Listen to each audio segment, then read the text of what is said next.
everyone, welcome back to the Grown Up Millennial. Today's going to be a little bit different. I put together a list of just things that I do to save money. Some of them are really common, some of them might be a little bit weird or extreme to some folks. You decide. I've been putting this list together for a while. One thing I did not include is any tips or things that require you to buy something else. I really don't like money saving tips that require you to buy something to do it. So you really shouldn't see too much of that here. Disclaimer, as usual, some of these things may or may not work for you. I'm not saying you need to do it. These are just the things that I've done, and hopefully some of them will inspire you, or they might be something you haven't thought of doing before. It's also a long list, so I'm gonna try to run through it pretty quickly, but I may pause and do a little bit more of a commentary here and there. I also split this into 5 big categories just to kind of group them together. So the first category is shopping. Number 1, I don't shop as an activity. I don't like shopping, so I won't go into a store or browse online unless there's a specific item I need. Number 2, I create waiting lists for items. So if there's something that I want, but I don't necessarily need, then I will put it on a list on my phone and I'll wait anywhere from a couple days to a couple months and see if it's something I still want or something I've felt a need for. And usually I don't. Number 3, I let family and friends know that there are items that I'm interested in. Now, this isn't necessarily trying to get them to buy me something, but for example, I'm interested in an enameled cast iron pot, and I know that some of my family have some of those, so if it's something that they're looking to declutter or they no longer want, now they know that I'm interested in it. Again, I'm not expecting them to buy or give me something, but you'd be surprised with people trying to declutter and make more room that they have things that you are interested in owning yourself. Number 4, I borrow before I buy. This is particularly true for those little one-off items. We do a lot of home improvements, so we like to borrow tools rather than buy them because we normally only need them once or twice, but this can apply to anything. Number 5, I always shop with a list. This is particularly true for grocery stores. I actually use the Notes app on my phone, and it's connected to my husband's Notes app so that we can both make changes and update as we go, and I'll even separate it by store. Number 6, avoid fast fashion. So this includes stores like H&M, Forever 21, Zara. While the clothes are cheap, they're also of cheap quality, and I find that whenever I walk in, I have an urge to buy more stuff than I actually need. So I just avoid those stores entirely when I'm clothes shopping. Number 7, I actually prefer thrift shopping. So thrift shopping is a little bit difficult. You don't always get exactly what you want or in the size, but it's gonna be usually a lot cheaper, better quality, and better for the environment. Number 8, rely on reusables. So whenever I do buy something, I try to buy something that's going to be higher quality or that I can be reusing many times. Number 9, I seek out coupons only when I'm interested in buying something. Now, coupons are great, but I feel like they encourage people, including myself, to go shopping for something that they don't actually want. So even if you save 20 or 30% on an item, if you weren't planning to purchase that item in the first place, you didn't save any money at all. Number 10, combine trips. So whenever we go out shopping, we try to combine our trips into one errand, and that helps us save gas and again, make sure that we're not spending too much time in one store just browsing when we know that we have other places that we need to be. Next category is food. Number 11, I cook. So we don't eat out very often. I cook most of our meals, and it's just always going to be cheaper to buy groceries and cook for yourself than it is to have somebody cook for you. Number 12, we pack our own lunches and snacks. So I pack a lunch for my husband every single day, as well as snacks to get him throughout the day. When I travel for work, I'll pack myself snacks so I don't have to buy anything at the airport or order room service in the middle of the night when I get in really late. Number 13, I shop the flyers. So those store flyers that you receive, I use those to figure out what's on sale before I go shopping. If there's an item that I generally buy that's a little bit more expensive and it's on sale, I will go out of my way to buy a lot of that. So walnuts, for example, if they go on sale for $3.99, I will buy a lot of them and put them in my freezer. Number 14, utilize food scraps. So I talk about this a little bit in my frugal kitchen video, which I will put a link to in the description, but I will use vegetable scraps to make vegetable broth. I'll use old bits of bread and make breadcrumbs, stuff like that. I find ways to give food waste a second life. Number 15, I drink primarily water. So this means I don't have to buy sodas when I do go out, and it is a lot healthier. It means I'm also spending a lot less money at the dentist because I'm having a lot less sugar on my teeth, causing cavities. Number 16, I freeze leftovers in individual portions. So in the event that I've made lunches for the week and maybe work takes me out, or I'm just not that hungry and I have something left at the end of the week, but I don't feel like eating it right then, I'll put it in the freezer in individual portions. And that way, now I have an option another time where maybe I forgot to cook and it's already pre-portioned.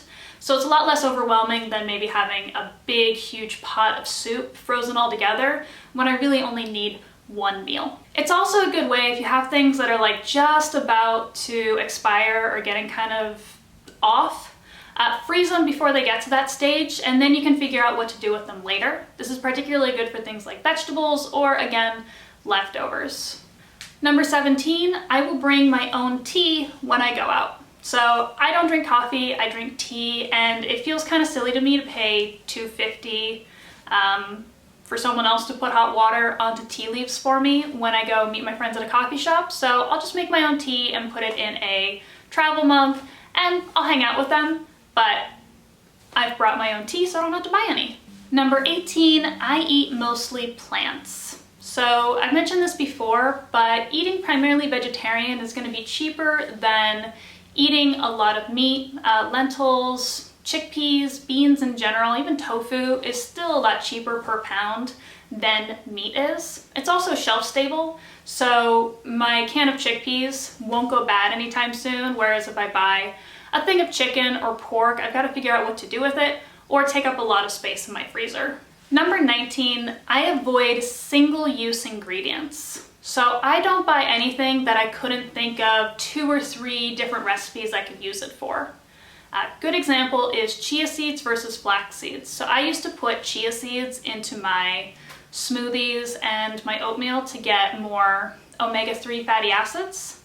And then I found out about flaxseed meal, and I can put flaxseed meal in my smoothies and oatmeal as well, but I can also use it for a lot of baking. So I switched to using flaxseed over chia seeds because I had more uses for flax seeds. Number 20, I save takeout containers when I eat out. So this isn't I'm not talking about like the styrofoam or the paper ones, but when I get sort of like a sturdy plastic takeout container, I will wash it and I'll keep it.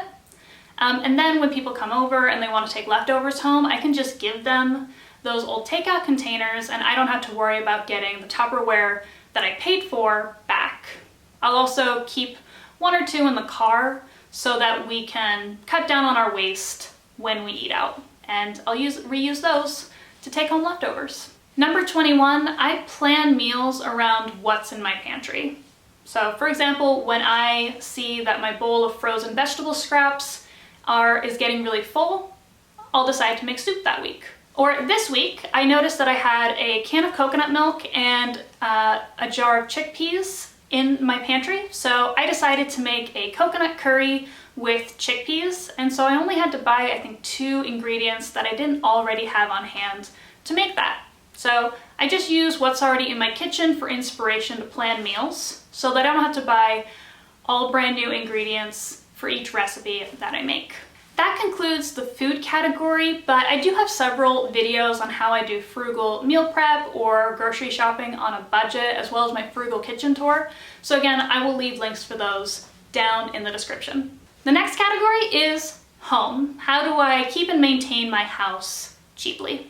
So number 22 is DIY home repairs. So this is probably more applicable if you're a homeowner, but it can even work if you're in a rental situation. And this is really just going to apply to more minor things like learning how to hang a picture or to spackle and repair holes, do paint, install minor things.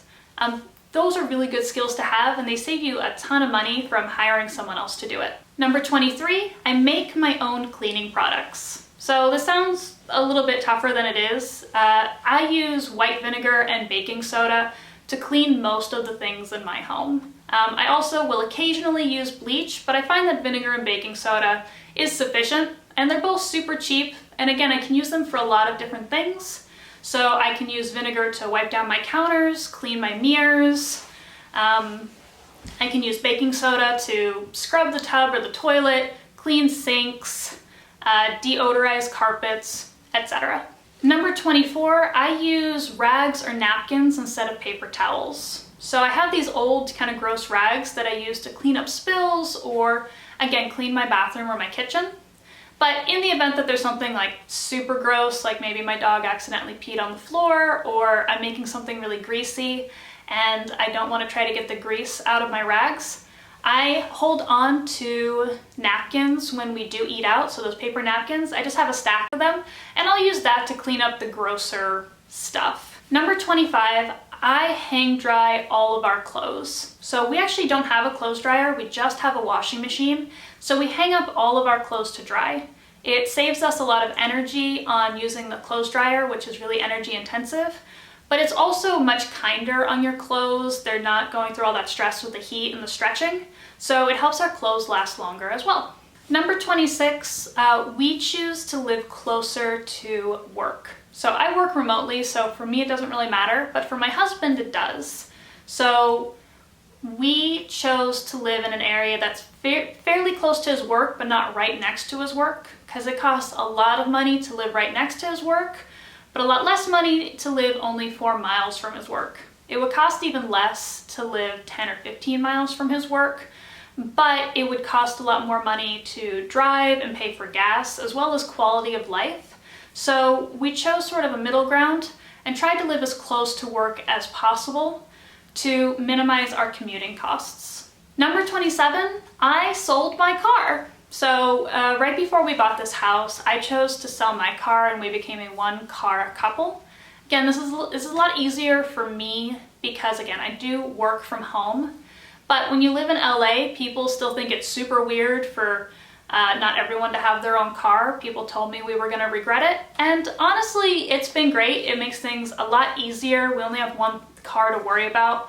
Our insurance is cheaper. And again, we live so close to his work that if that car breaks down, he can still bike to work.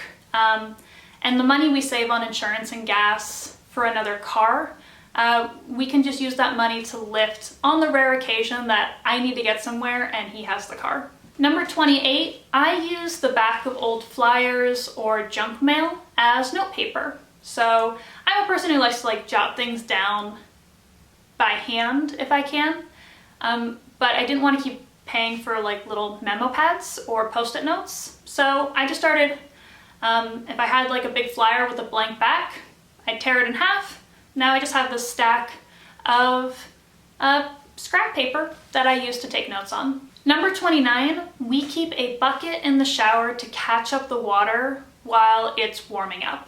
And then we use this water to water plants.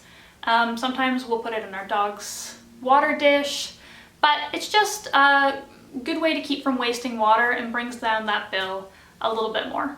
Number 30, we make sure to turn off lights for rooms that we are not occupying. In addition, we use LED light bulbs in all of our fixtures, which use a lot less electricity than a fluorescent or HCFL bulb. Number 31, we do our own minor car maintenance. So I say we, this is more my husband.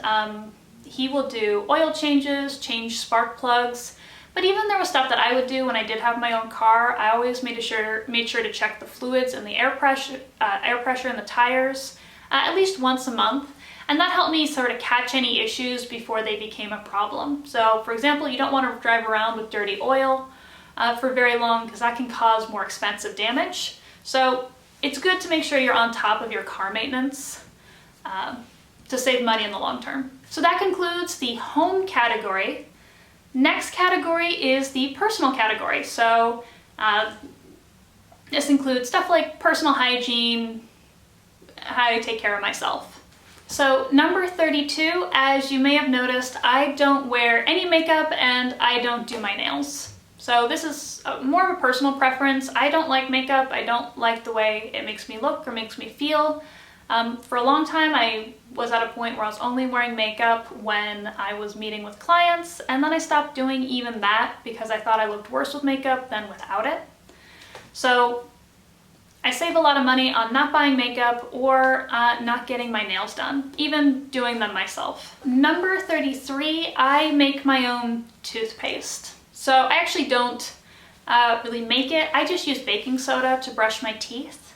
It does a really good job. I did check with my dentist before I started doing this, and there is tap water in Los Angeles is fluoridated, so there's already fluoride in my water. So I wasn't too worried about having fluoride in my toothpaste. If you live in an area where you don't have fluoride in your water, this might not be as good of an idea because fluoride is good for protecting your teeth against cavities. But since I already have it in my tap water, I don't need it in my toothpaste. So I go ahead and just use baking soda to brush my teeth. It's a lot cheaper. Number 34, I actually cut my own hair. So I just wear my hair really long, very long layers, and I have it up in a ponytail or down most of the time. And I've never just been super happy with any haircut I've gotten anyways. In addition, because I have very thick hair, hairdressers often added like an extra $10 or $15 charge to cut my hair. So I got so sick of it that I just bought a pair of scissors and learned how to cut my own hair. It's not professional or anything, but it works for me. I'm fortunate in that my hair texture is pretty easy, so it doesn't look too bad when I cut it myself. Number 35, I do yoga at home. So I really enjoy yoga, but I don't really want to pay for a class or go to, spend the time and the money and the gas to go to a studio, even though I think that can be a fun experience. So I just use an app on my phone to do yoga at home. In addition, I choose yoga routines that don't require me to have all those like special tools like the wheel or blocks or straps. So I just choose a very basic routine that I can do on just a mat. So number 36, I have a very minimalist wardrobe. So I really only have, I don't know, maybe 10 tops, a couple pairs of jeans, a few dresses, etc. But I have a pretty basic wardrobe. You've probably noticed that I wear a lot of the same tops over and over again, and I don't have a problem with that. So I just focus on clothes that I love, and I don't worry too much about changing seasons. I'll just sort of layer my clothes to get a new look, or honestly, I don't worry about having a new look most of the time. Number 37, I will actually repair my own clothing. So if there's like a small rip in my pants or I've lost a button, I'll actually go ahead and sew that up myself. I usually try to do it in a way where you can't really see the repair because I'm not a great sewer, but for small stuff where it just makes it easier to wear the clothes, I go ahead and do that myself instead of tossing the item and trying to buy a new one. Number 38, I will wear clothes more than once before I wash them. So obviously this isn't the case for things like underwear and socks, but for things like the sweater or jeans, or even shirts, I'll give it a sniff. If it doesn't smell, if I wasn't really sweating in it, if I didn't get any stains on it, then I will hang it back up in my closet, because it's honestly kind of weird that in America we wear clothes once and then immediately throw them in the wash, even if they're not actually dirty. Number 39, I will re-wear outfits, often for the same occasion and in front of the same people. So it's always been really weird to me, this idea of having to buy a new outfit for a party or a dance or a wedding. I just wear the same things. So for example, I have one cocktail dress, so anything that requires me to wear a cocktail dress, that's what I wear. I also don't buy seasonal clothing. I have clothes for different seasons, but I don't have, for example, Halloween or Christmas shirts, because then I can only wear them for a couple weeks out of the year where it makes sense. So I just choose to wear like solid colors and stuff, and not really buy season specific or holiday specific clothes. So that's the end of the personal category. And our final category is like social and going out. So number 40, I don't really use any social media. So I don't really use Instagram or Facebook. I don't even have a Snapchat because I find that these platforms tend to make me have FOMO. I tend to like want things or want my house to look a certain way, or I'm like, oh, I want to, that's cute. I want to wear that outfit. And it just gives me a lot of temptation and not really a lot of reward otherwise. So I don't use social media, except for YouTube, obviously. Number 41, my husband and I have no spend weekends. So every once in a while, in a month, we will pick a weekend where we don't spend anything except for maybe groceries or filling up our tank if we forget to do so. But otherwise, we won't eat out, we won't go shopping for anything. So we either stay in, or we go on a hike, or we hang out, or we just find free things to do that weekend. And it kind of becomes like a fun challenge to designate a weekend to do that. Number 42, I have regular calls with my friends and family. So a lot of my friends live outside of Los Angeles, and my family does live here, but with schedules it can be kind of difficult to meet up. So I will have calls with them when I'm walking the dog or working on stuff around the house.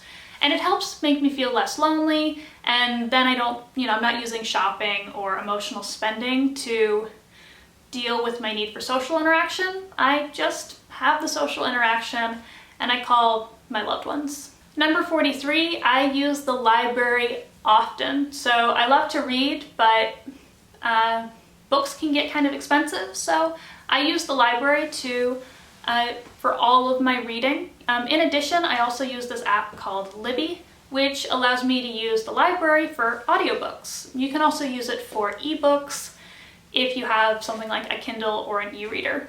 Number 44, we like to host our friends and family at our house. So we like to do game nights or invite folks over for dinner and wine, but it's just kind of nice. It's a nice way to have a social interaction without like going out to a restaurant. And usually it's a lot more relaxed and you can actually hear each other, and the food is, in my opinion, just as tasty.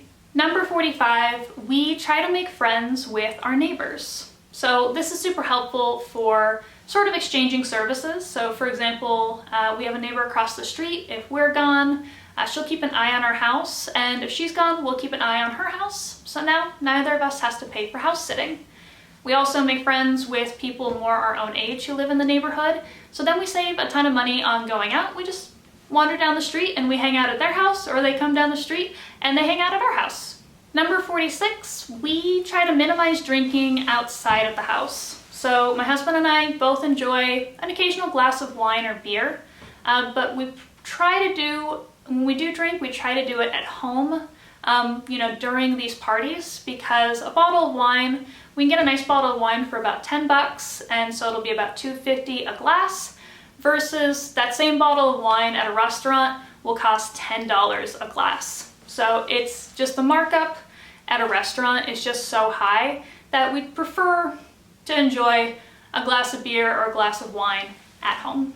The only exception here is with craft breweries. So we do enjoy going to craft breweries where that's the only place you can have that beer.